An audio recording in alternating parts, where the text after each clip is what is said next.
आज भी ठीक उसी प्रकार सियासी लोग धर्म और जाति के आधार पर देश को, समाज को बांट रहे हैं ताकि उनका राज कायम रह सके।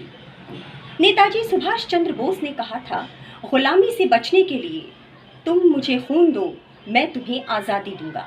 ठीक उसी तरह पूरा विपक्ष आज एकजुट होकर कह रहा है, तुम हमें वोट दो, हम लोकतंत्र और संविधान बचाएंगे। इंकलाब, इंकलाब, अरविंद केजरीवाल, भ्रष्टाचार का एक ही काल, भ्रष्टाचार का एक ही काल। इस प्रकार से भारतीय जनता पार्टी ने अरविंद केजरीवाल जी को एक साजिश के तहत, एक सुनियोजित प्लान के तहत, यह भी कह सकते हैं कि एक टूल किट का बनाकर प्रयोग करने का काम भारतीय जनता पार्टी ने करने का काम किया। और गिरफ्तारी के बाद यह भी प्लानिंग पहले की गई कि जब अरविंद केजरीवाल जी को जेल भेज दिया जाएगा तो उसके बाद सारे भाजपाई सड़कों पर आके मुख्यमंत्री जी का इस्तीफा मांगने का काम करेंगे। लेकिन आज जो है सामूहिक उपवास हो रहा है, 31 तारीख को जब रामलीला मैदान के अंदर लाखों की भीड़ जमा हुई, भारतीय जनता पार्टी को लगता था कि अगर अरविंद केजरीवाल जी को गिरफ्तार कर लेंगे तो आम आदमी पार्टी खत्म हो जाएगी, आम आदमी पार्टी नस्तानाबूद हो जाएगी, आम आदमी पार्टी के पास कुछ बचेगा नहीं। लेकिन यह आम आदमी पार्टी है, वो अरविंद केजरीवाल जी हैं। अरविंद केजरीवाल जी एक व्यक्ति नहीं है, अरविंद केजरीवाल जी एक विचार है। और आज इस देश में लाखों अरविंद केजरीवाल सड़कों के ऊपर उतरे हुए हैं, सड़कों के ऊपर खड़े हुए हैं। अरविंद केजरीवाल जी की विचारधारा है साथियों। अरविंद केजरीवाल जी ने इस देश के गरीब बच्चों के लिए एक नई दिशा देने का काम किया, एक गरीब के बच्चे को सपना पूरा करने का काम किया कि एक गरीब का, रिक्शे वाले का, ऑटो वाले का, सफाई कर्मचारी का बच्चा भी दिल्ली के सरकारी स्कूल में समान शिक्षा पाकर आईएएस और आईपीएस बन सकता है। यह सपना पूरा करने का काम किया। संजय भैया जेल से 6 महीने बाद आए। मैं कभी कभी सोचता हूं इनका गुनाह क्या था। ये तो सरकार में भी नहीं थे उस समय पे, ये तो राज्यसभा के सांसद थे। फिर मुझे पता लगा इनका गुनाह एक था कि अगर देश के सबसे बड़े तानाशाह के सामने लोकसभा के अंदर अगर आप खड़े होकर कहेंगे कि मोदी अडानी भाई भाई देश बेच के खाई मलाई, तो देश के तानाशाह की नजरों में तो खटकना पड़ेगा। 2024 का चुनाव बाबा साहब अंबेडकर के संविधान को बचाने का चुनाव है। नफरत है इन्हें संविधान से, इन्हें संविधान से यह नफरत है कि यह भारत का संविधान जो बाबा साहब अंबेडकर ने बनाया, वो संविधान इस देश की आधी आबादी महिलाओं को बराबरी के अधिकार देने की बात करता है।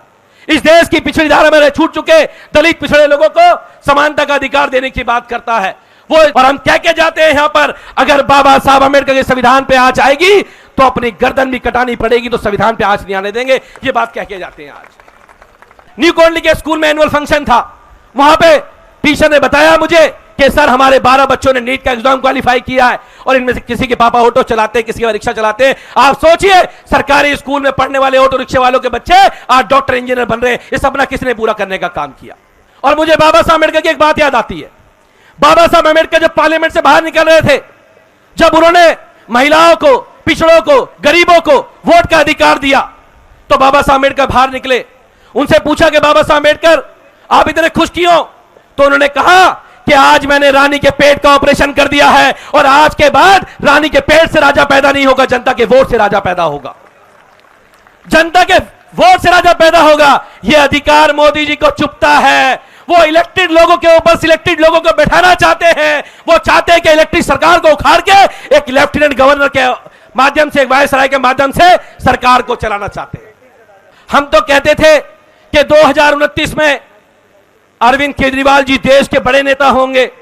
2029 में हम लोग मिशन लेके चल रहे थे, लेकिन मोदी जी की हरकत ने तो 2024 के अंदर ही अरविंद केजरीवाल जी को एक राष्ट्रीय नहीं अंतर्राष्ट्रीय नेता बनाने का काम करने का काम किया है।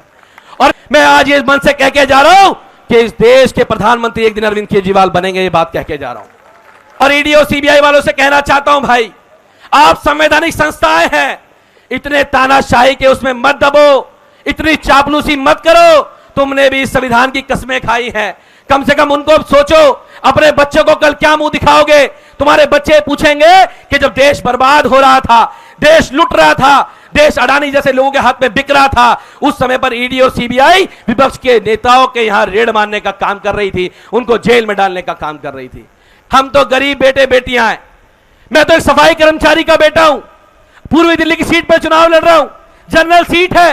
कभी किसी ने सोचा नहीं था कि एक सफाई कर्मचारी का बेटे को भी कोई टिकट दे सकता है। ये सपना अगर किसी ने पूरा करने का काम किया तो इस देश के अंदर एक नेता है अरविंद केजरीवाल, जो समानता की बात करते हैं। नेता को मोदी ने जेल में डाला और देश के लोग, देश की जनता उन्हें जवाब देने का काम करेगी। बहुत बहुत धन्यवाद, बहुत बहुत आभार। भारत माता की।